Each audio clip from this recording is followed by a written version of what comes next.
Hello and welcome to Onesies, a podcast of one season wonders and blunders that is indiscernible from if Emily were pranking me and trying to make me feel bad for being a white man who grew up in the 80s and 90s. And I do feel bad. I felt bad before this. I don't even necessarily feel worse because of this fucking show we are watching called Joe's Life. Hi, my name's Andrew. Hi, I'm Emily. Okay, so this episode is called The Invisible Man, and I was worried it was going to be an allusion to Ralph Ellison's The Invisible Man. There were none. There were no allusions. Not to Ralph Ellison, not to H.G. Wells, not to Claude Rains. Nope. This episode, spoiler, just brief summary, it has two plots. One is about wife Sandy being too tired to fuck and Joe being mad about it. Joe being mad about it, but Joe being very mad that she does not appreciate how fuckable he is. Subplot 2 is about young Joey, or no, Paulie. Being 12 years old and having a crush on his fetching algebra teacher. So it's all about how to best objectify your authority figure to demean her and still pass math. So It's like the Mark Zuckerberg story or something. Yeah. That's I was surprised. So we start out the episode, if I'm not mistaken, with Amy and Paul in the kitchen. Paul is working on his homework. No, he's got a test that he had taken that he had gotten a B- on. Last time I checked, D. A D-. Okay, I was going to say, last time I checked, that was not a failing grade, but it's a D-. And he needs his parents to sign the test. So the teacher knows that he's seen it. So Joe is the one who would be signing the test because he's stay-at-home dad. He's got a night job. So he's now that mom is a busy temp worker, mom doesn't sign the tests anymore. They're having a discussion about it, and Paul is afraid. And I forget what Amy even wants. Amy wants something from dad too. Amy wants an advance on her allowance. Okay. And so she thinks that this is going to somehow fuck up her getting her advance on her allowance. Like, it's got to be paced out right. The requests upon dad. So Joe walks in, and I wrote down 5 o'clock shadow because like it looks like it's painted on, like it looks like a drag king, like just spotting on facial hair, blotting it on with a sponge. It does not look like it's actual growth. It's very weird to me. And the fact that this happens over a couple of days and the hair stays exactly the same is very weird to me. We didn't do our 3 things, but 5 o'clock shadow was mine. Okay. Was one of mine. I don't know that I have more than that because it's like, there's a lot, but It's all like themes. So I've got guilt. Are you referring to your guilt at selecting this show? Absolutely not. I feel no guilt about selecting this show. Guess what's next? I decided as you were talking about the 5 o'clock shadow. You know what's next? What's next? Cop Rock. Nice. Yeah. He's on Cop Rock, isn't he? Exactly. Yeah, we're just going into the fucking eye of this hurricane. Yeah. Nice. Great. My husband will be thrilled. Okay. So you can... my thing is actually going to be actual laugh. And I actually laughed. I had felony. Felony? Yeah. I mean, there's so many choices for what that could be. Force field of love. I mean, there's gonna be a lot. Yeah. Yeah, there's a lot. There's a lot in this episode. That's the excuse. We have too many things. There's too many. And starting with the love note on the fridge. The love note on the fridge. Okay, so Joe comes in. I thought the 5 o'clock shadow was going to be like, I'm so busy, I don't even have time to shave. And my wife isn't paying attention to me. because she's off with her career as a temp. Like, so I was kind of annoyed that that wasn't the case. But anyway, Amy is being all like, Dad, you look great. I love your 5 o'clock shadow. You don't look like you painted that on. And Paul is like, Dad, I love it too. I have a question for you. Can I have an advance on my allowance? And steals Amy's thunder, right? This pissed me off because he gave Paul the $5. And then when Amy asked for it, he didn't give her the $5. Why would you give one and not the other? Unless you just didn't have the cash. Because your kids suck. And you have to be the one to placate your ego correctly. Did you actually never have a friend whose father was like this? No. That's cool. That's cool. I've had one. Yeah. I had a lot of friends whose dads were worse in different ways, but not like this. Just being petty, and it's a thing. Yeah. Okay. I mean, it's realistic. It was a terrible scene, and it comes off as shockingly sexist. Yeah. But that's also what the show is: terrible and shockingly sexist. So. Where's your mother? And Amy says, oh, she already left for work, but she left you a love note on the fridge. Mm-hmm. What does that love note say, Andrew? Exterminator 930 me.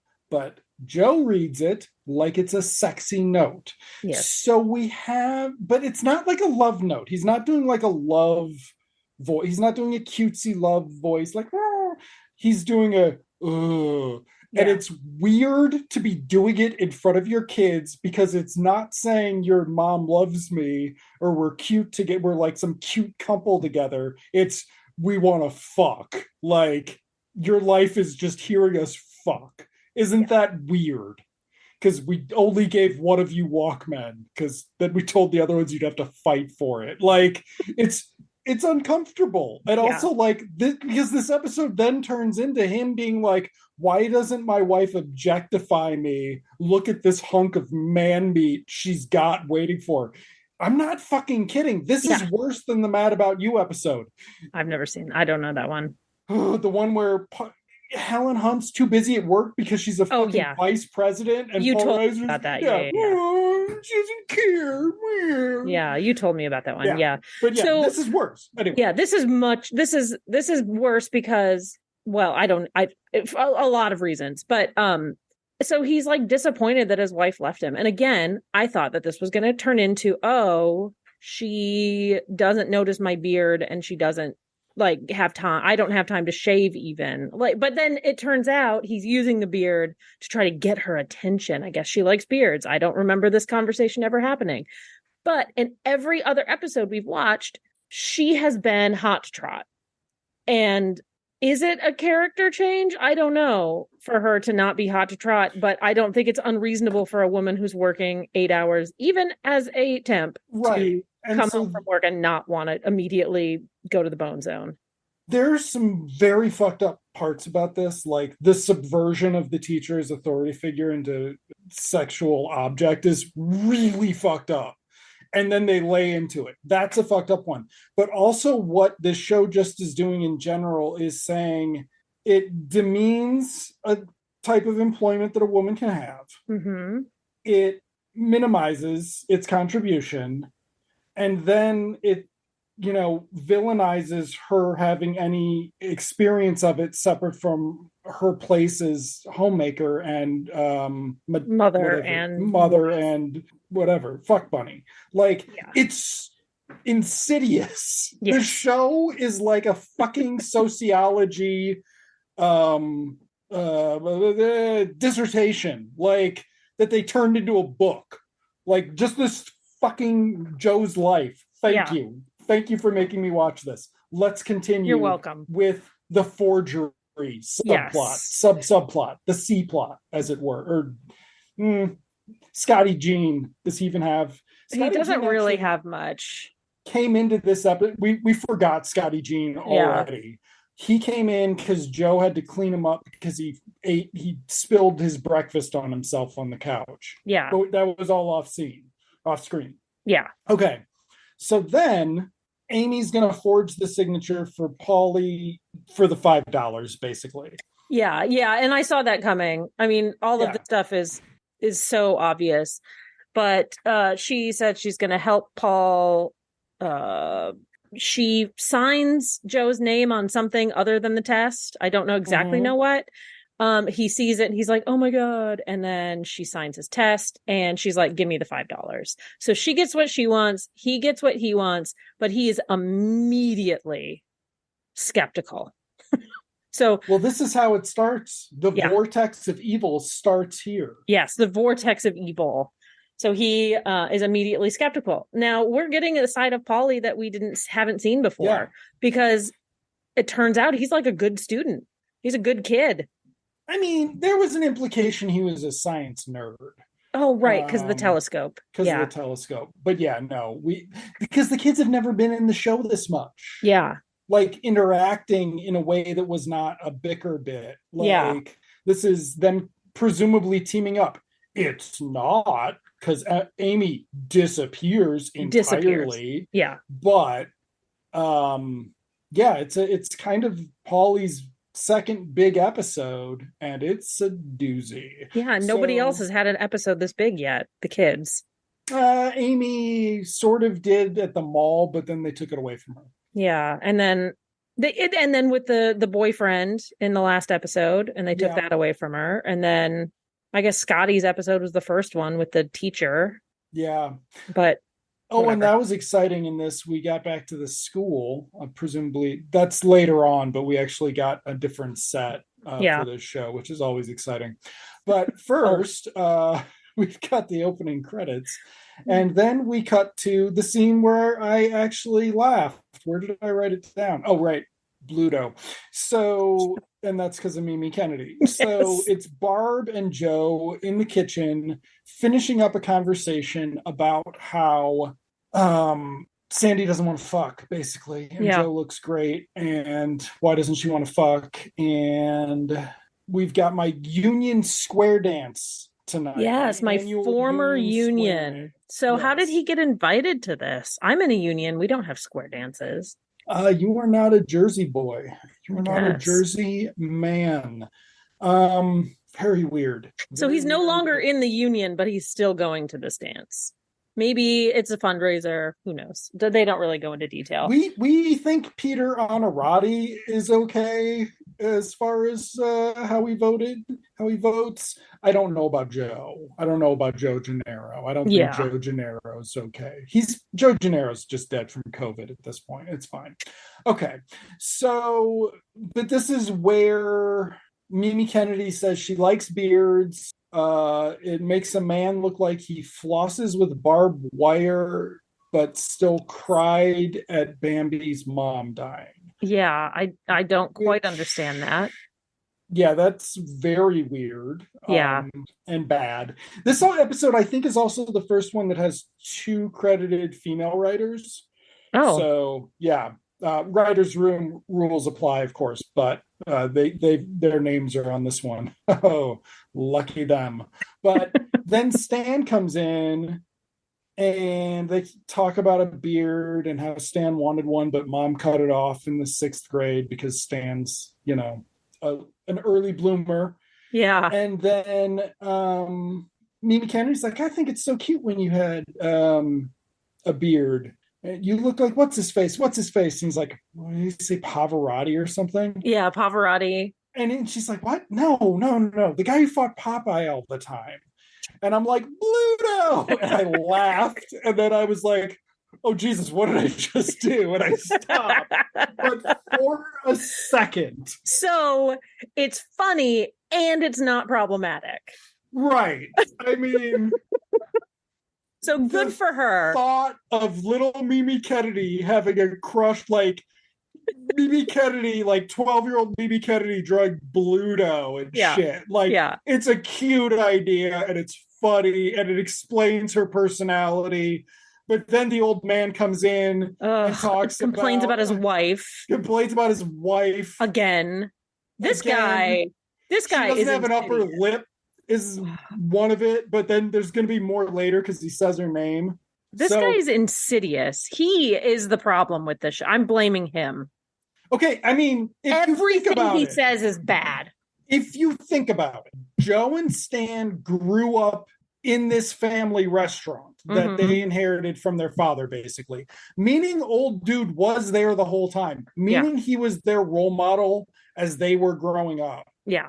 Explains everything. And then you throw in you throw in dad thinking that's an okay environment, but then you also throw in that dad was emotionally abusive as well. And this is a fucking generational horror story about a family. It's not a sitcom. Yeah. Wait, did I just describe the American sitcom? Oh, God. I can't wait for Cop Rock to be about how I was scared, so I had to kill him. Just every episode's a song about that. And then you're going to get to be able to fucking be mad at me. But for 4 more episodes, I can't even imagine what's coming. Okay. So then Joe again whines to Stan about how Sandy left without saying goodbye. Doesn't she understand that's not her place? It's less progressive than Mr. Mom. Yeah. What? It's less progressive than Mary Tyler Moore. Yeah. Okay. But then, in something not funny, but not as bad, not problematic, Ray comes in and is like, hey, everybody, what do I get my lady for our 2-week anniversary? You missed the part where the old man brings in balloons and a card for Ray. That's right. That is that's the kickoff to this. That's right. how he's introduced into this episode is he comes in with balloons, pink and red balloons, and Joe thinks that they're for him because Sandy left without saying goodbye, so this must be her apology. I'm just gonna say it. Emily edits the podcast if this gets too problematic. So Joe presumably thinks of Sandy as his property. Do you expect your property to apologize to you? I'm just that's really fucked up. This is how fucking deep the fucked up is. It's fucked up because all she did was go to work. Does that require an apology? Does it require an apology? Does it require sending a singing telegram to your workplace? The business you co-own that is the primary income of the household. Yeah. She needs then at her temp job where she is being worked because this is 1993 and there's no fucking internet. Yeah. She doesn't have a cell phone. She's not texting on her BlackBerry even. She's sitting being bored, miserable, probably sexually harassed. And doing the most mundane tasks for people who do not appreciate her. Right. And Joe is very upset at work and fixated on that she needs to send him a gift to make up for her misbehavior. So he's disappointed when it is Ray's. And Ray comes in and he's all haughty. I loved it. He's got swagger. He's like, oh, my girl got me some balloons. It's our 1-week anniversary, which is nauseating, right? But it's hysterical to me that then it's for Ray. And because Ray's not, they haven't been together for a long time, but Ray's presumably an attentive person isn't taking this woman for granted. So it's funny to me that the whole episode is about Joe thinking he's being taken for granted when he's kind of taken his wife for granted the whole time. But that's part of the marriage contract when he bought her from her family. What? Or wait, didn't he get money for it? What? I don't remember. Dowries always seem stupid. You pay somebody to marry your daughter? 2 head of cattle and an old pickup truck. You get Mary Page Keller. She's wow. Mary Page Keller. Poor Mary. There's just a certain generation where people have some experiences. You're like, maybe it's better that you don't realize. Yeah. Like Molly Ringwald's, going through shit. Like, right? Like, maybe you don't want to go through that. You don't want to process Joe's life. Yeah. Okay. Ray also has this thing that will come back throughout the episode where he does a force field of love where he draws a heart around himself. It's Right. obnoxious, but also very funny because it upsets Stan and Joe, and fuck them, Yeah. basically. Yeah. So It's because they're bitching about relationships. and they actually say the Yeah. line. They actually say, "You've only been with her a week. Wait till you're with her for 12 years, Yeah. man." Yeah. And it's like, fuck you guys. And he does the force field of love thing. And they're like, oh, so gross. And I'm like, you deserve it. You deserve it. Like, I don't even know these notes I have. There's like nagging you about lunch, and then So Mary shit, Page Keller comes in. she comes in, Yeah. and Joe thinks he's getting some love because she's dressed hot in her working lady skirt. Her pencil skirt and silk blouse. I mean, hold on. This show does establish that every single woman you meet is for your visual um, gratification. So you are entitled to all of this input. And it's expected, frankly. Yeah. It's ABC, folks. America's broadcasting channel. Okay. So then she comes in for a sandwich, and it's her lunch. It's the lunch for the office. For the office. Now, we have had a little bit of story about her workplace, but very little, right? Like Right. Mr. Mom had a whole subplot about how old girl had a sexist boss who was putting the moves on her and she had to beat him up, or Michael Keaton beat him up, something, third act, whatever. This, Mary Page Keller doesn't need a work plot of her own. She doesn't need a plot of her own. She doesn't even need like a sexist boss plot, which we've had in, I don't know, 3 of the 4. Like every show we've watched has had a misunderstanding sexist boss plot. Like, bleh. So she's just getting the sandwiches for work. She mentions this is her last day at this assignment, and she's going to give onions to somebody who is going to give her the shits, basically. Yeah. She's going to give food poisoning to the lady she doesn't like at her temp assignment. Hashtag Jersey. Like, whatever. It's shitty, but it's not. Okay, there's a women do hate each other thing in this too. Yeah, because it is a female boss that she has that she doesn't like. So yeah, it does tie into the other women should hate each other and fight for the attention of the alpha, who is Joe Gennaro with his beard. Okay, so but Joe talks about how much he loves her outfit. Yeah. And she's just like, whatever, dude, where are my fucking sandwiches? You would think that after X number of years of being leered at by your disgusting, greasy husband, that you would just sort of be like, whatever. And that's what she kind of does. Because she's busy. Because she's busy picking shit up. Because she is on the clock. Yeah. And at a temp place. And it's established that these people are, she says, all these people do is hound me for lunch. It's all they do. So this is a situation where she needs to be expedient.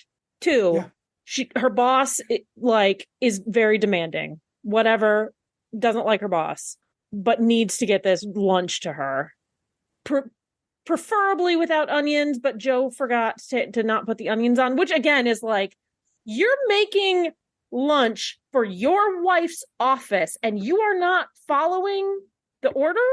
It is 1993, Emily. They did not care about food safety until the internet. You've got to think about it like that, though. Like, Jesus. It's completely ridiculous. There was no Yelp. Nobody cared if you got food poisoning from Joe Gennaro's. Like, it's ridiculous. So yeah, she's being dismissive of his, of him harassing her. He's just too busy. Like, boom, she's got to get this and go. And Joe, don't you have a lunch rush going on right now? Like, why are you spending your time groping your wife in a kitchen and not making food for your customers? I don't know. Maybe I'm crazy. women are such a pain. We must hate each other, are my notes there. So then Ray comes in and is like, Yes. hey, Sandy, what's up? What's a good 1 week anniversary present? Oh, yeah. This was funny And too, I thought. she's like thinking about it. She's like, 50s, whatever, 60s, 30s, this, cheese. Yeah. And I'm actually like, I mean, yeah, kind of. You could do like a cheese, a nice little cheese picnic. You A little could charcuterie board or something. I Yeah. mean, you couldn't go too far. You couldn't do raw meats yet, but you could do some cheese. You could introduce them to some cheese. And Ray's response is, I don't want to rush things, Sandy. It was Yeah. very cute. That And was it's that was just funny. like, okay. And then Sandy gets the box of stuff to go, and Stan says, hey, it'd be a shame to get anything on that outfit because you look very hot, coworker's wife, who I just bonded with about my girlfriend, who I am in a force field of love with. I am now objectifying you and giving you the thumbs up from my penis. Yes. To which You are she now says, officially in the spank bank, Sandy. Bank Bank. What is that from? I have no idea. I think it's probably from Friends. Oh, Friends got away with some shit. Like Friends got away with some shit. Like anyway, are you googling it to see where I it's from? am. I Okay, am. good.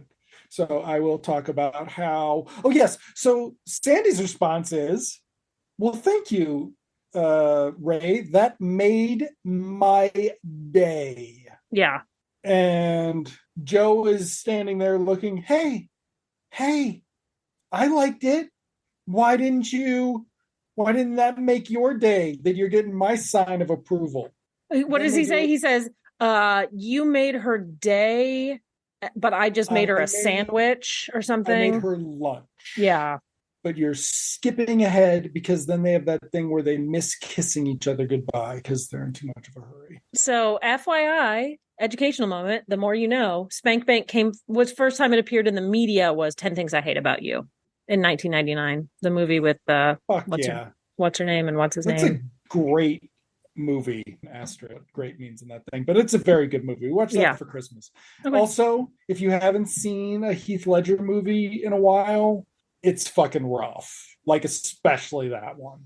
It's Uh rough because it's 1999. I don't think there's anything like they address the more problematic gender. They address the problematic gender things. It's diverse, but while not particularly inclusive, and there's not really any queer kids in it, but it's not problematic. Like it is a very like there's a reason it probably holds up as a girl power movie when some other things don't. So it's Julia Heath Ledger. Stiles has something about her that I wouldn't cross her. Like I mean, she She has, I don't is know if she's been in much recently, but she seems like the type of person who would be like, no, I demand that you pay me as much as you're paying my male co star. Like, she seems like, do not fuck with her. I love her. yeah, she's one of the ones I'm very sad her career did not go Yeah. place. For reasons that we should probably not talk about because she ended up working at Miramax, didn't she? Anyway, Oh, boy. what an upper. Let's return to married 15 years. Oh, but it's never been like this before. Yes. And So, premise of the show, Sandy got a job. She is a working mother now. And this comes around at the end when she's talking to, is it Joe or is it Stan? I don't know. About like, I work all day, which she hadn't been up until this yeah, point. Stan. I work all day. I come home. The kids are demanding my attention. Joe is demanding my attention. All I want to do is like nothing. And anyway, so I'm kind of justifying this. It hasn't been like that because she hadn't been working for very long. And so she had time to like get herself in order and then, be down to pound when he comes home. And now she's not because she's fucking working. Get over it. Jesus Christ. Sorry. So then Ray tries telling him to not take each other for granted or something. And Joe says, hey, do me a favor. Don't tell me nothing until you know what it's like. And Ray says, force field of love, and walks away. Mm-hmm. Then the old man says something about his wife sucks. I didn't. Oh, His name's it Rose. was, I've been married for 52 years or whatever. My wife's never taken me for granted, even though I beg her to. And it's like, ugh, this is the borscht belt. Like, come on, buddy. Like, these are that joke's so old. It's an antique. Like, damn, he's so bad. Okay, so then Joe goes and talks to Stan some more, and they set up that their Stan's gonna take the kids so Joe and Sandy can fuck. Yeah.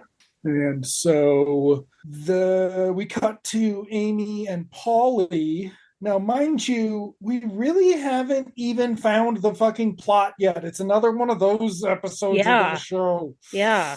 Okay, so we cut episode. Okay, so then Paulie got away with it.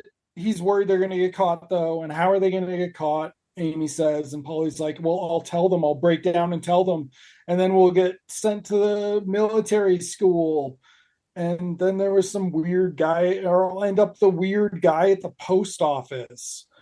And then Amy's says, don't forget you drag me down too, so you got to keep your mouth shut. But then Scotty Jean comes in, and they're like, oh no, Scotty Jean knows our scheme. Because they use the word forgery, and he said, what's a forgery? Forgery's a felony, bitch.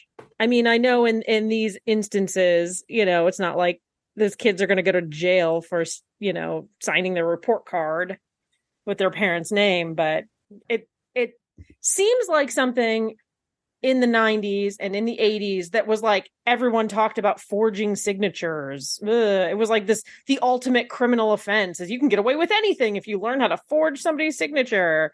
Well, yeah, because you could cash checks. Yeah.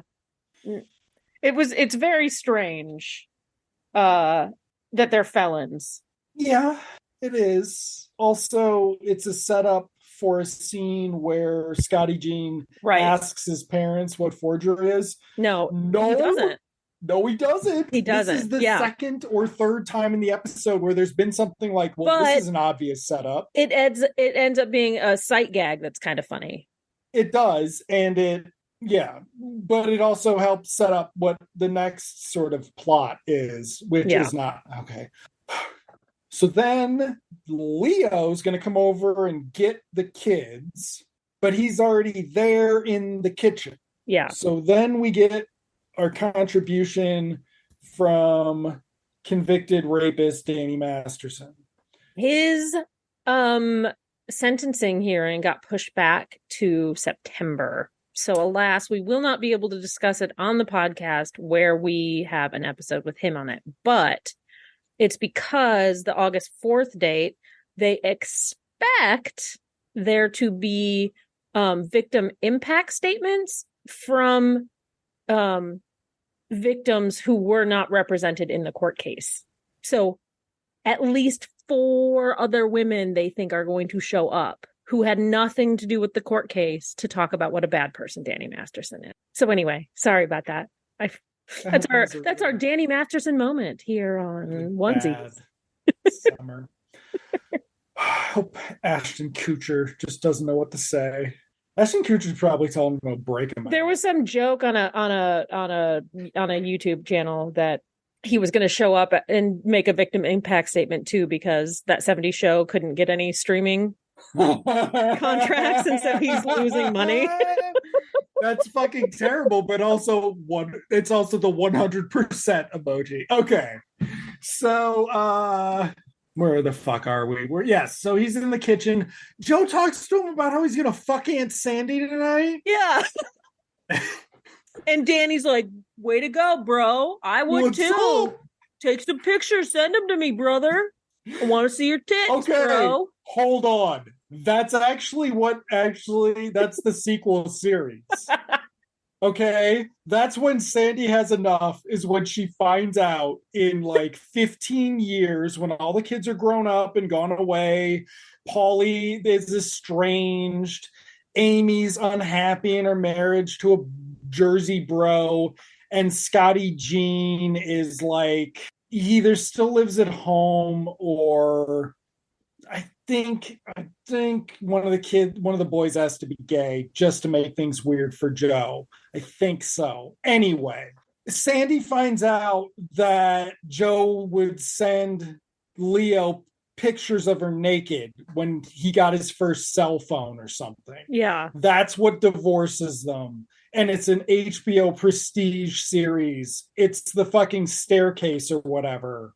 But it's Mary Page Keller just living her best life as a single 40 with Mimi Kennedy because Stan's dead and like they could be like roommates or something, and they're just living their best middle-aged lives. And that would be great. Mary Page Keller can start the season with one silver fox and move on to another one. It'll be fine. I'm casting this in my brain. Okay. There you go. Well, Lee Pace. It's prestige TV. Lee Pace can show up. He's not a silver fox, but who wouldn't? Yes, Emily, would you like to go into this a little bit more? My husband has no idea who it is. I was like, oh, let me read you this headline about Lee Pace. He's like, who the fuck is Lee Pace? And I was like, he's 6'5". He's 6'5". Wow. Oh, okay. Shit, I just said his name. Fuck. Lee Pace. Lee Pace. All right. So my other note for this scene is Leo drinking a beer? That's what it looked like to me. And that's what I thought Joe was going to confront him about. Yeah. Joe kind of comes in, sees Leo sitting at the table and looks at him like, what are you doing? And I thought it was because he had a beer in his hand. Yes. But it was actually like, whoa, you forget how to knock or something like that? Yeah. He just walked in to the house. So cool. So then Joe's talking to Leo about how he's making veal for Mary Page Keller, and Leo calls it the meat of love. And I forgot about that. Yeah, that's gross. So what's also very weird about that is I had never thought about veal as a delicacy. I thought about it as the thing that makes even carnivore humans feel guilty. Yeah. I don't see veal on a lot of new menus. Like, I think that's a guilt that people aren't willing to like confront anymore. Like, even if they do eat meat. Yeah. So anyway, but certainly not the meat of love. And I mean, that's some of the thing about this is like, we talk a lot about shit about Danny Masterson, but really fuck him, but fuck him and fuck him. But it's serious. And there are a lot of things in here that are just like these proto creep moments. Yeah. It's just like this environment. And it's this very weird microcosm because this was not a hit show. No. This is not where Danny Masterson took off. This is also not that 70s show. I didn't like that 70s show, but I can't imagine it's this problematic, or if there are these elements, they're presented in a sarcastic manner, and they're presented with like some of the time like a female rebuttal. Okay. Like there are more women in that 70s show who are around and being like, that's bullshit, and calling them out on it. Okay. So yeah. But yeah, so I mean, this is like, some of the stuff in this is just like, wow. Yeah. Like, it is a fucking sociology dissertation. Like, it's a lot at once. And all of it's very casual and very normal. And that's what makes it even like, oh, like, we're not even there yet, folks. We're not even there to when Emily's going to walk you through the end titles sequence, the end credits sequence, because that's her. I storyboarded it. No, I'm kidding. I didn't. We can talk about that episode of Toast on Hollywood. I'll get you on tape talking about that. Okay. So. Oh, that's a 1-season show. Yes, it is. It's also a sequel to another show. Huh. We can talk about it. We're going to be talking about it because I'm going to get you on the record because I've been wanting to talk about it and we've never talked about it. Or we have and I've forgotten. But it'll be good content. It's for the pod, Emily. Okay, I know. we've got to get there. We're almost there, actually. Yeah. Again, Okay. the plot is so it's like sprinkled into all of these scenes, and then you finally get to it, and it's like, gee, it's a We're lot still of not work. there yet. We're still not. I know, it's a So lot of far work. still, everybody.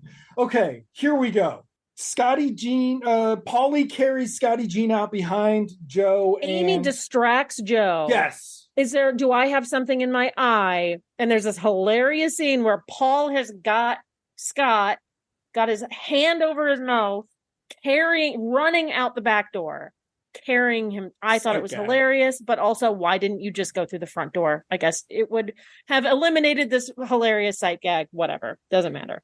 better than Morton and Hayes for the most part. Better so than there Morton. we go. Rob Reiner.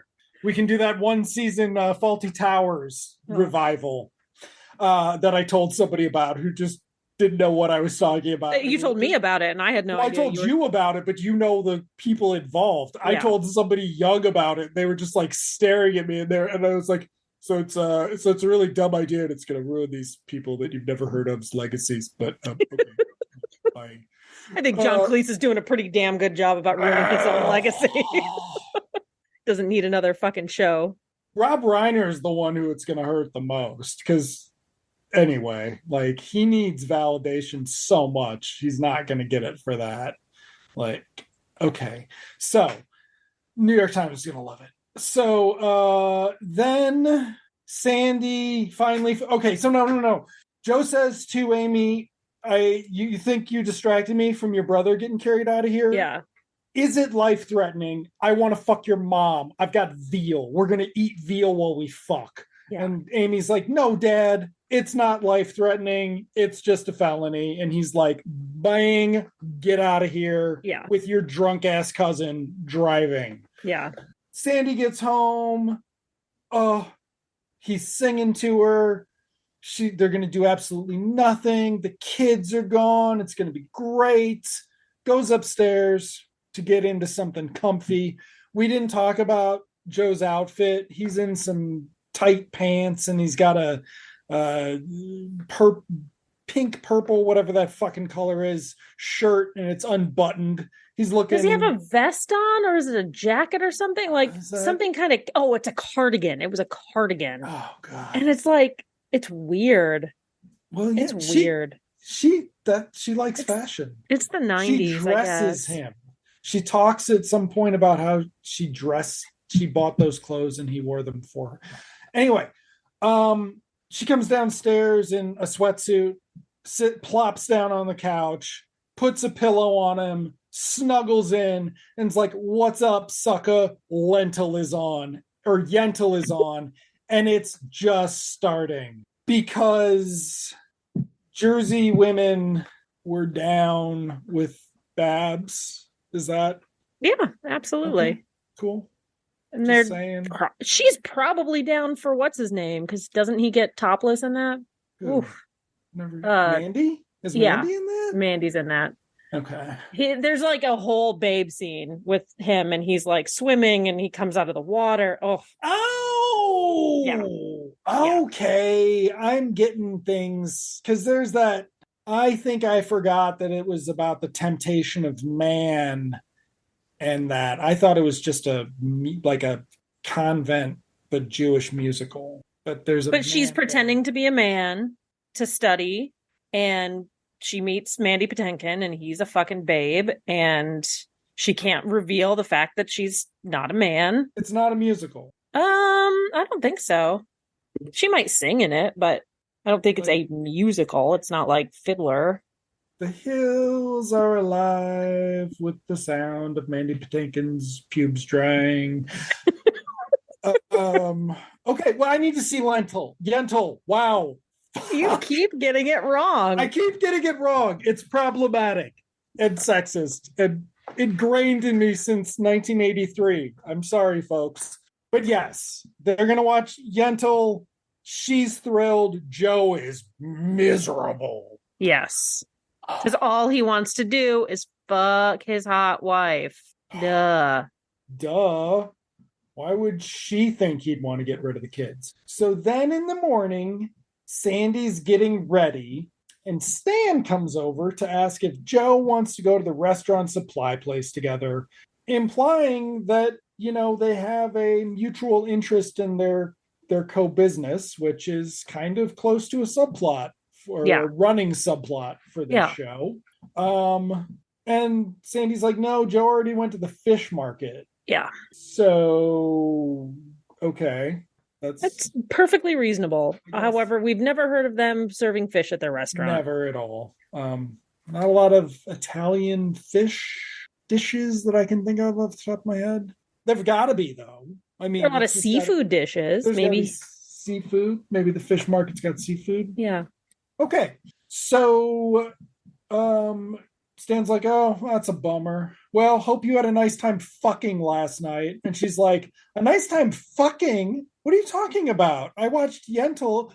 Huh? I watched Yentl rub one out to Mandy Patinkin coming out in the golden light. And then passed out. And Joe was great. He he provided some support to my shoulder, and then he let me fall asleep. Yeah. And he didn't, and presumably didn't molest me while I was sleeping. Because there's at least that for Joe. Yes. There is a limit. Oh, God, which we have 4 episodes left. He might talk about that limit. So then Stan is just sitting there like, this is awkward. I wouldn't have mentioned you and him fucking. And she's like, Stan, what's he going does on? He does this kind of goofy, almost funny thing where he starts like backing away from her slowly, like, I'm gonna get out of here. I fucked up. I'm gonna have to have a conversation with a woman who's not my wife. Mother wouldn't like that. Yep. This is every once in a while in this show, I'm like, wait, is George DeCenzo about to be good? No, but it's a no but. He almost, you can see with better direction, but I think really it would be, he needs like a good comedy coach, to get some of his timing better. But this was kind of one of those moments. And then he's like, this is none of my business. You need to keep this between you and Barb. Waka, waka, waka. Sister-in-laws can talk about dick. And then Sandy goes, oh, wait a second. You said, when you came in and said, did I like fucking Joe last night? You meant I was supposed to be fucking Joe, not falling asleep because I was tired after my work week. Oh, shit. I didn't take everybody else's desires into consideration before I passed out asleep because I was tired from work. Oh no, I thought about myself instead of everybody else, which is what I'm sick of doing and why I'm so tired. Oh no. I've just been so tired and tense, and I just needed some peace and quiet. Oh, wait a second. I hate it when he uses that excuse on me, to which then Stan goes, do I need to say anything? And she goes, no, because I just realized that I've been a bad wife. Thanks, Stan. You did good. And then it's time for the plot. We cut to the school where Joe is talking. Really quickly, timeline freaked me out because the scene we just cut from, he was at the fish market and now he's at the school. And we don't know what time it is. We don't know what time it is. Yeah. There is no scene where he gets the call that he needs to come to school because this show sucks. Yeah. And they're like, no, we'll just explain it in exposition. We've got this. They're really good at this type of acting. And they're not. And you're bad at writing it. Yeah. Oh my God. Okay. They're at the school. Joe is talking to the teacher, who at some point I realized was wearing a plaid schoolgirl skirt, but I did not notice it for a while. I didn't notice it at all. Okay. So it starts, they're talking about the paper. He's like, this is my signature, but I've never seen it before. This doesn't make any sense. Yeah. And then I think the teacher's sitting at this point. She's sitting behind her desk, I think. Yes. And then Joe's like, and neither does a D-. Like, why are you teaching my son wrong? You're very bad at your job, clearly. And she's like, well, this just doesn't make any sense because he does great on his homework, but not on the tests. And then she stands up and says, have you been doing Paul's homework for him? And Joe's like, no, I'm a dummy. Oh, I know how to cook. But it's a little bit flirty too, because This is when she's, yes. he says, oh, I'm flattered that you think I could. I dropped out of high school. No, he didn't. I don't know that. He didn't, because he was a fucking airline engineer or whatever. Oh, that's right. You made machines of mass destruction. Like, I mean, he could have just worked in a factory too. Like, I think he did, and then he worked his way into management. Like, he worked on the line, and then he worked his way. So I don't think he was he didn't need an engineering degree, but yeah. So it's just, if this were, he's basically Michael Keaton in Gung Ho. Okay, sorry. I'm sorry. I'm just excited because I was going to make a joke about this being like a Michael Keaton movie, but it's already like Mr. Mom. It is. So it's just like a combination of Michael Keaton characters put together.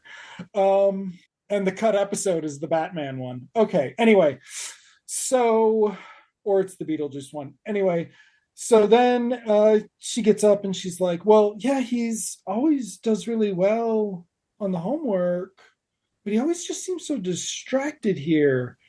And I've talked to his other teachers and he does well in their class. I just wonder what it is. And she's now shimmying in her sweater. Mm-hmm. And Joe's like, oh, shimmy, shimmy. Okay, so Joe goes, well, I was 12 once. And I'm like, 12? That's 19. I was 1990 when I was 12. 12, that's like sixth grade? Sixth grade. I'll have a little talk with him. And so I'm wondering if Joe knows what's going on already. He does. No, he does. Because when they get home, he seems surprised. Not surprised.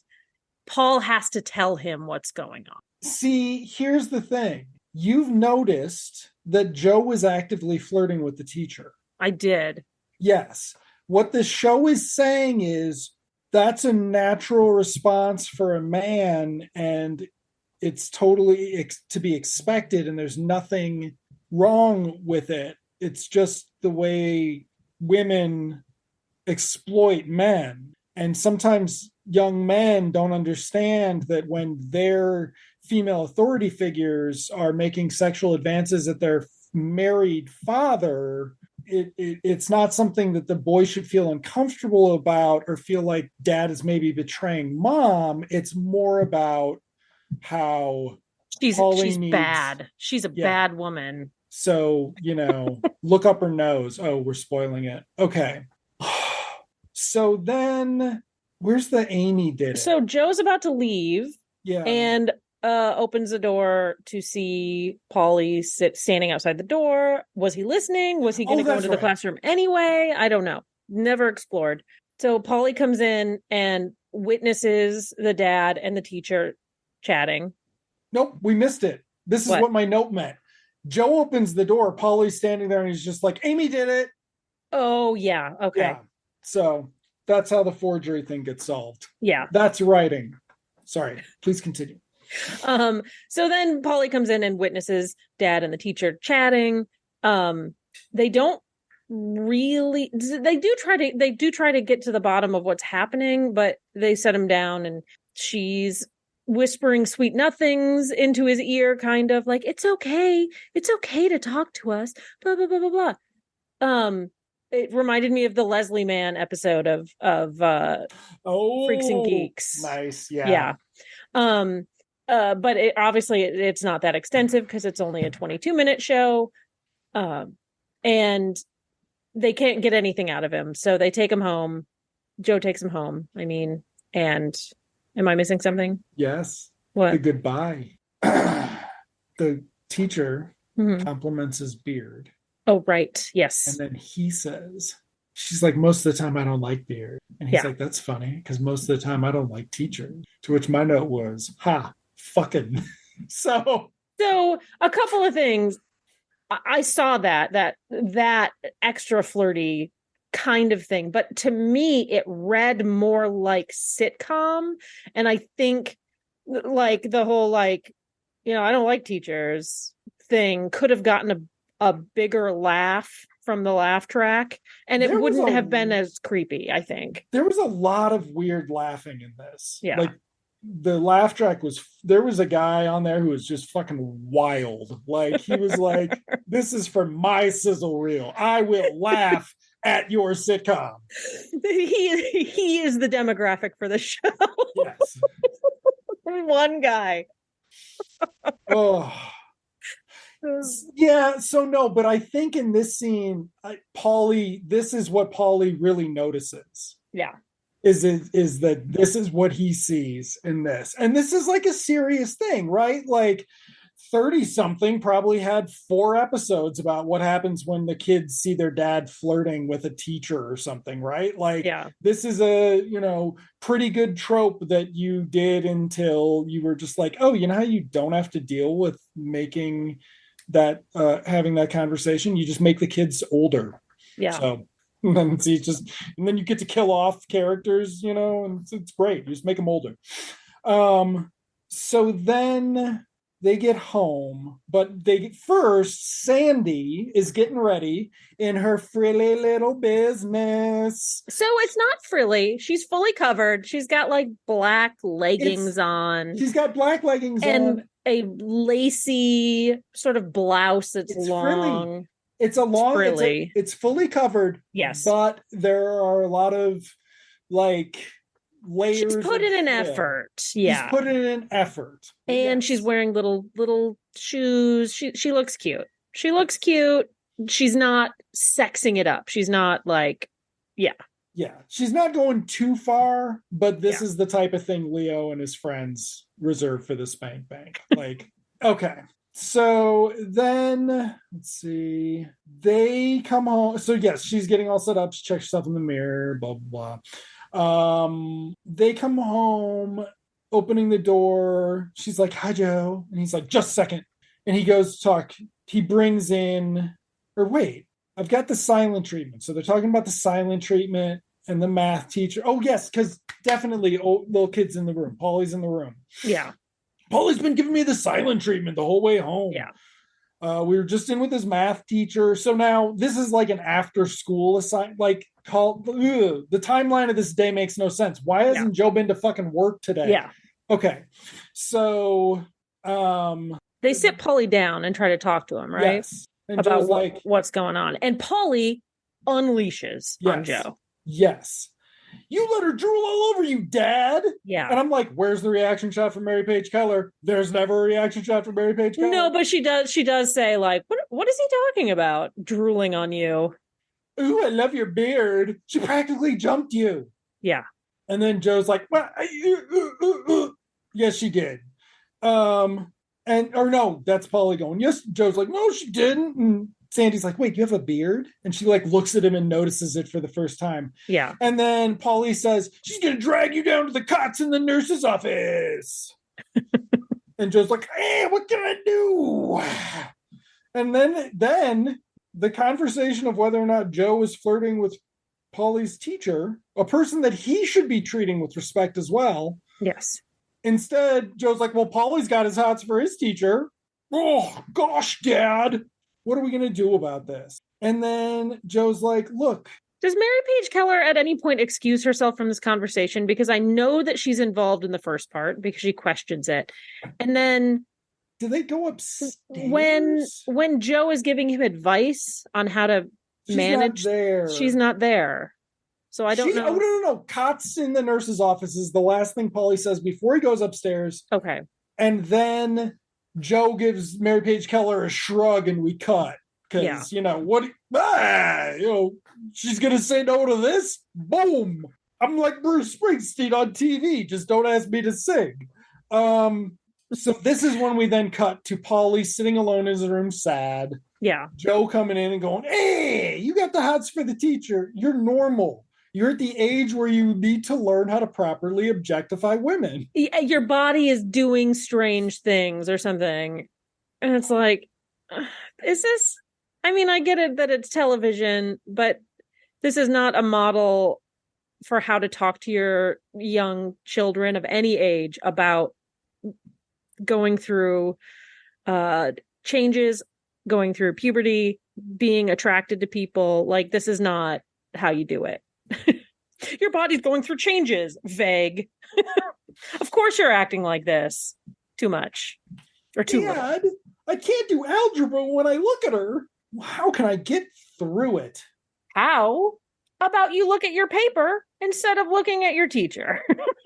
How about we acknowledge that people have a, personal, we respect people's personal space and dignities. Like, How about we respect the fact that everybody has body parts? Yes. And body parts are body parts.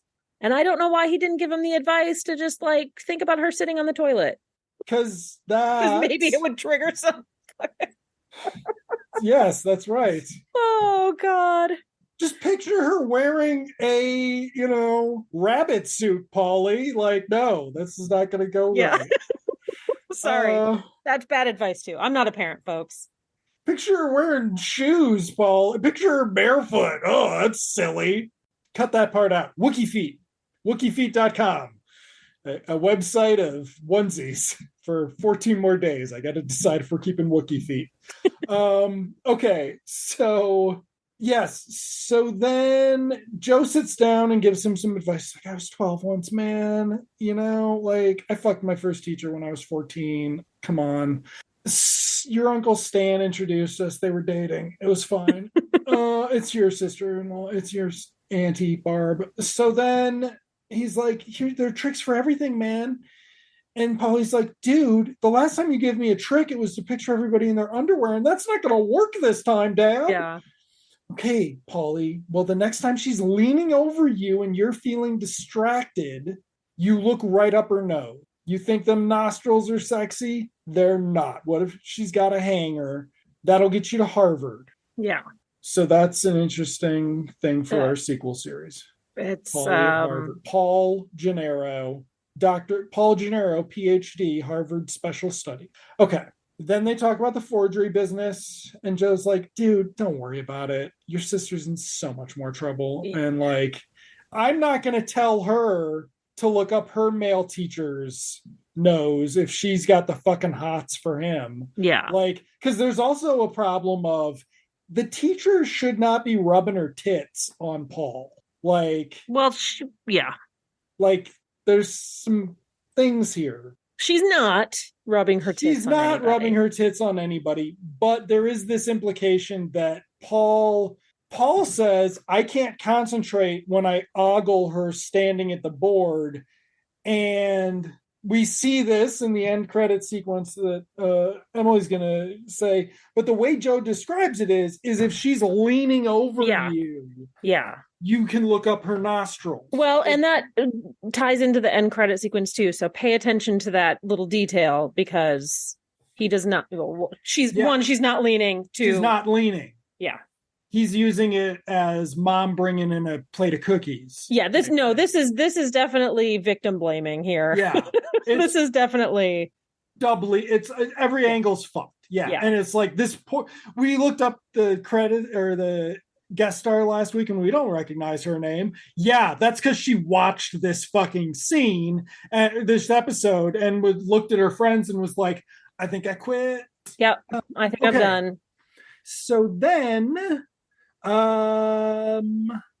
Amy's in way more trouble than you are. Polly's like, that helps. Fuck her. Girls like Eve tempting me with her forgery skills. Joe goes downstairs. This is where Sandy's really like stretched out on the fireplace. Yeah. And Joe's like, boom, I know where your Victoria's Secret catalogs are going. Yeah. Yeah. And she's like, huh? I'm home early, Joey. Yeah. After what happened last night, I'm just so sorry. And Joe's like, what happened? Nothing happened. And she's like, Joe, I took you a little for granted. And he's like, oh, I forgive you.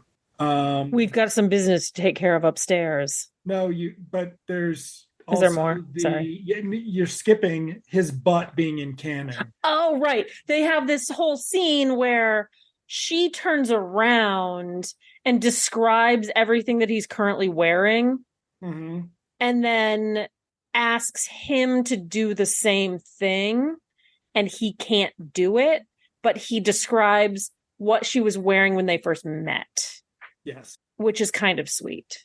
And deservedly, he gets a little smooch for that. And then, yeah. But that starts with she apologizes for not giving him sex enough. And he's like, I'll forgive you since we're going to have sex now. And she's like, okay, but let's talk about this little algebra tootsie. And then also she says, you need to shave your beard. She gets to forgive Joe now a little bit, and then they mention the cute butt and they do that scene. So yeah. I've been saying since the pilot that they have been trying to sell Peter Honorati as having a cute little short man butt, and it's it's part of the universe of this show. Yes. So then yes,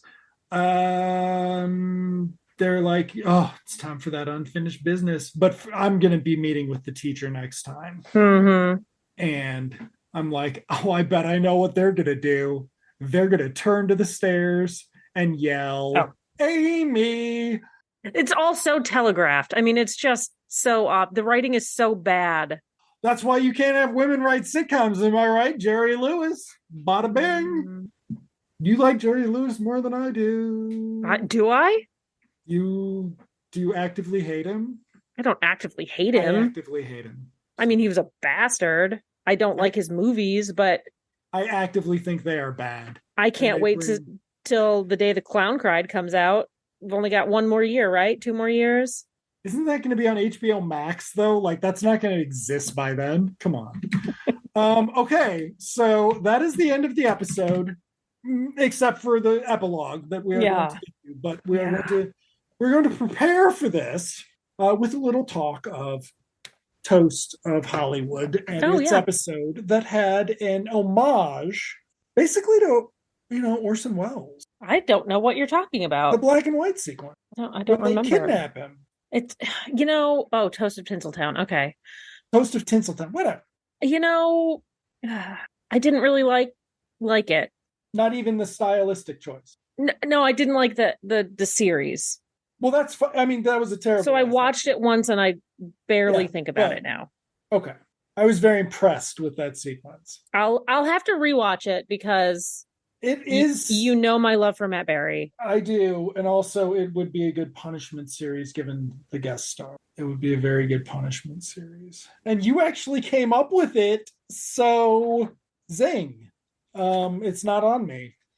I'll be fucking paying. We'll lose all of our fucking listeners because I hate 2 of the most popular comedians who are guest stars on this show because all I'm going to do is shit on them.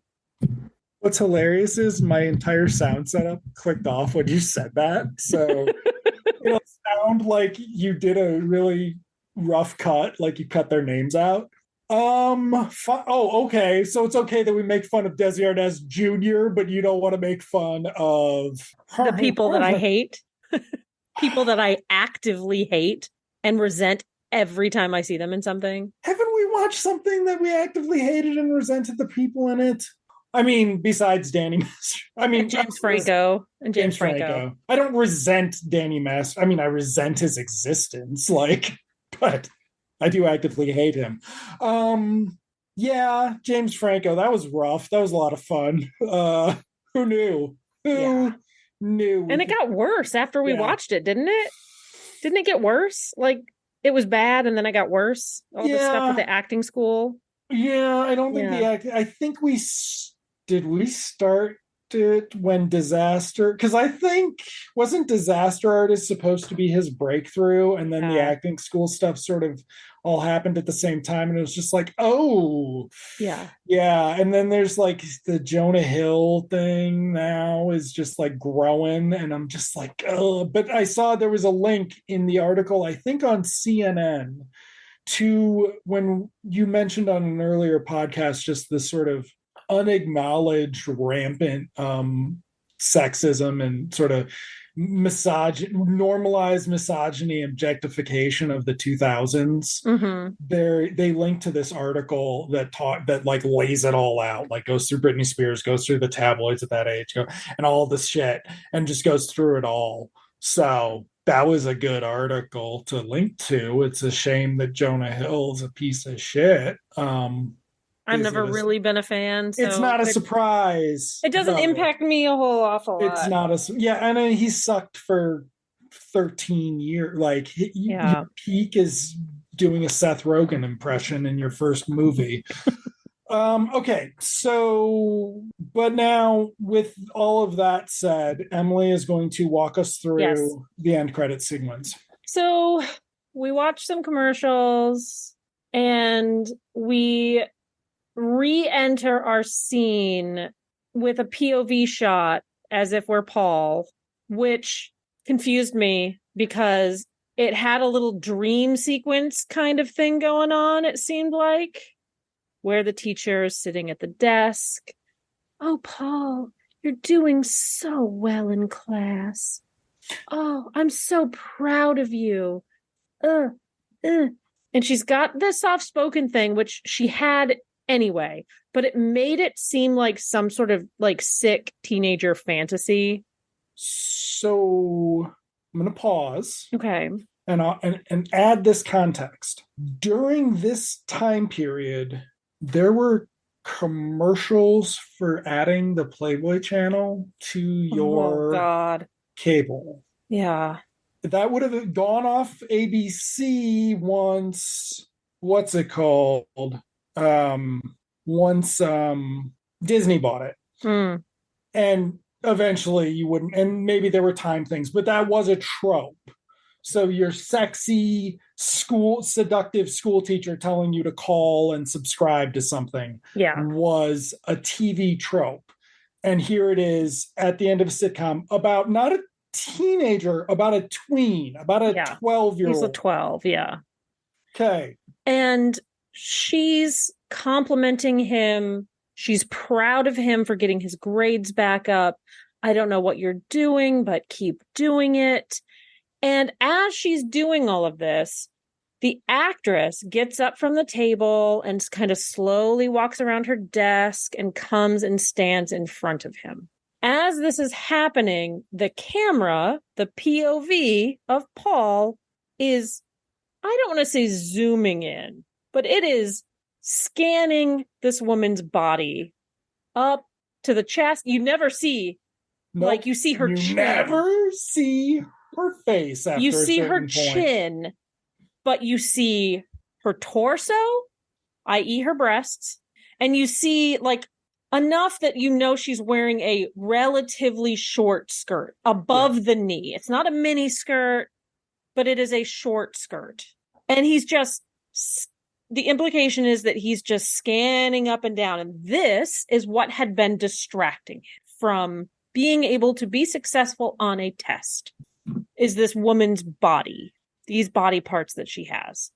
And then the punchline is when the camera goes up and does an actual zoom in on her nose. Now, again, going back to the thing where Joe is saying, when she leans over your desk, look up her nose. She is neither leaning, he is not looking up her nose. Because why? She's not leaning. She's not close enough to him that he can look up her nose and catch a hair or a bogey or whatever. He is just staring at her nose. It was so disturbing. I don't know at what point I realized that that's what this was and it wasn't the weird fantasy. I'm glad it wasn't the weird fantasy, but the fact that I even went there is fucking disturbing.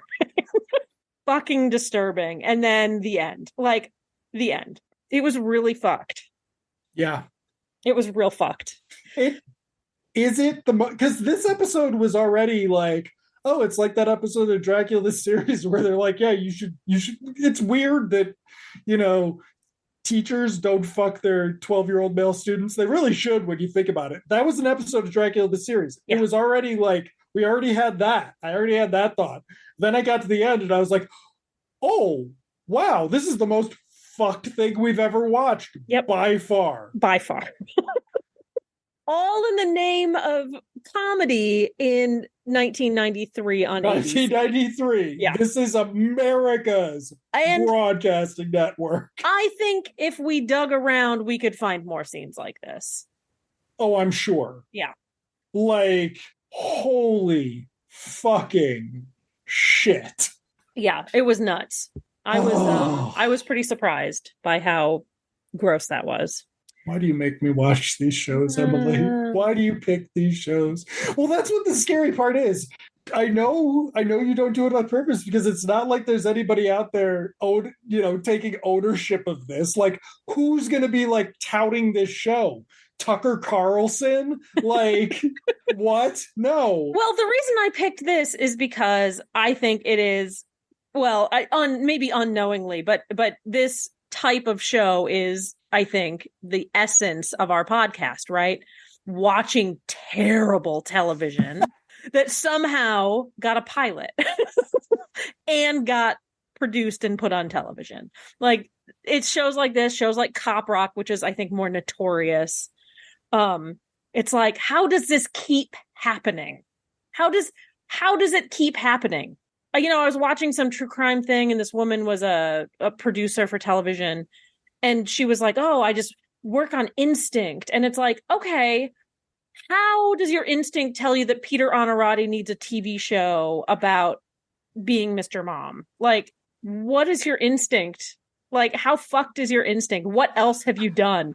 Like, like what other terrible programs are you responsible for? So to me, this is like the essence of the podcast. Oh, that would be an amazing... Chess Game was fantastic. It had a lot of problems, but that's a mini series. And I know the show that I am picking, my next choice, is a mini series as well. But, I think you're right in that we need to change it up a little bit and have something positive to say.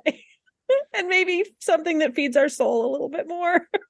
Oh, it won't be Cop Rock. We just got to make it through that.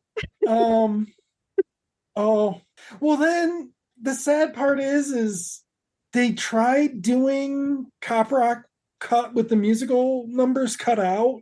Yeah, they like tried turning it into like a 30-minute sitcom slot cop show without the musical numbers. I remember that.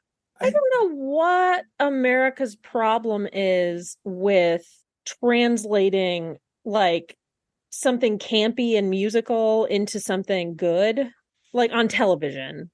So like, did you ever watch Blackpool? Yeah. I love that show. Yeah. And it's got that same, not the same as Cop Rock, but it's got these musical interludes that are funny, and it's campy, and it's I don't know, it breaks up the seriousness of the show. It's really good. And they tried to do it with Viva Laughlin, with your boy, what's his name? And it apparently, I never watched it, was a flop. But one episode, right? Yeah, but your guy is a musical guy. What's his name? Hugh Jackman. He's a musical guy, so he can sing, he can dance, he can do all the stuff that needed to be done. But for some reason, either, and again, I didn't watch it, it was badly done, or America just doesn't have that same sensibility. Viva Blackpool was only one season, but that's the nature of UK television too. Right. So like, I don't understand. Like, I don't know if it was successful or not in the UK, if people liked it, if it was acclaimed. That's where I met David Tennant. Oh, and he fucking rocks. He's so cute. You saw he was in the news this week? No. You didn't see Graham went after him? No. What? No. David Tennant was wearing a shirt, which I ordered. I've seen the shirt. Okay. And then so Graham went after him, and somebody was piece like, of shit. The unemployable TV guys going after beloved, whose wife left him in the midst of all of this. After people thought she was the driving factor of it at the beginning too. Everybody was like, oh, she's a turf. Like, and it rubbed off on him. And it's like, nope, this was totally separate. Yeah. Well, she's got her own problems, but yeah. So the nature of this show is so much more like what I think the podcast should be about, but it is like soul destroying watching this shit. one thing we could do, we could try to find some infamous flop of a pilot season. Yeah. Where like every sitcom, none of them made it past a season. So that'd be interesting to do. This isn't like this. I feel like this one just, it's like a knife in the belly. Like, yeah. Because we've been through this terrain before with like Free Spirit. Yeah. And like we know that this is a precarious era of television, a precarious network too. Yeah. So, and I think mostly the problem with this show, besides all the problematic stuff, because that existed, that was all over television. So like we're looking at it through the lens of 2023, but put all that garbage aside, I still think it's bad writing. Yep. But it's also trying to wedge every single main character into every single episode. By trying to do that, you just throw off, and that's why you have to wait till 3/4 through the episode to get to the plot. Right. We didn't see Mimi Kennedy again after her first and only scene. Yeah. She's gone. Stan's in it a bunch. Ray, we don't know what Ray got his girl for their 1 week anniversary. We don't know if she saw him in that white convertible. The guys said was sucked, and Sandy's like, I would fuck you, Ray, if Joe drove or whatever. Like, we don't know anything. We Ray's don't know anything. Yeah. He had a life for a scene, and then they put him on ice for another week. Yeah. Like, and the kids, they suck, right? Yeah. But Scotty gets one line. They wedged one line and a sight gag for Scott.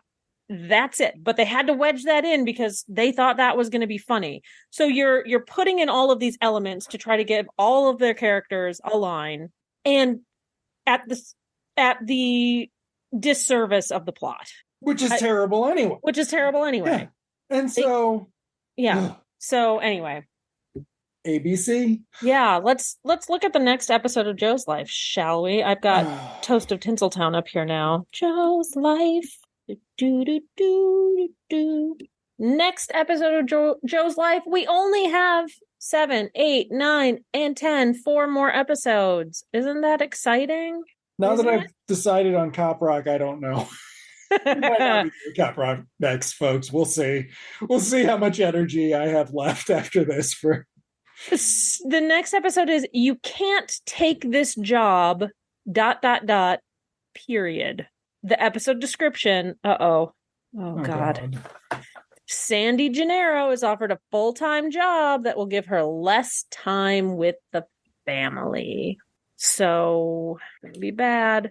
There are some guest stars that I've never seen before. Shirley Prestia, Stacey Greason, Claire Berger, and David Dunnard. Never heard of any of them. No. But 4 guest stars. Great. Even less plot. Office plot, maybe? Maybe. Oh, I can't wait to see what the guest stars are, what their antics are like. Yeah.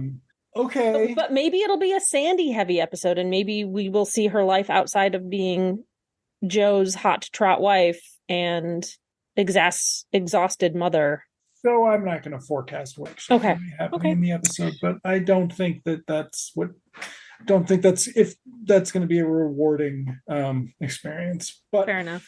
Yeah. So Joe's Life. Thank you for listening. Yeah. Thanks. Join us next time when we watch episode 7. You Can't Take This Job, period. Andrew, see you in Television Land. See you in Television Land, Emily.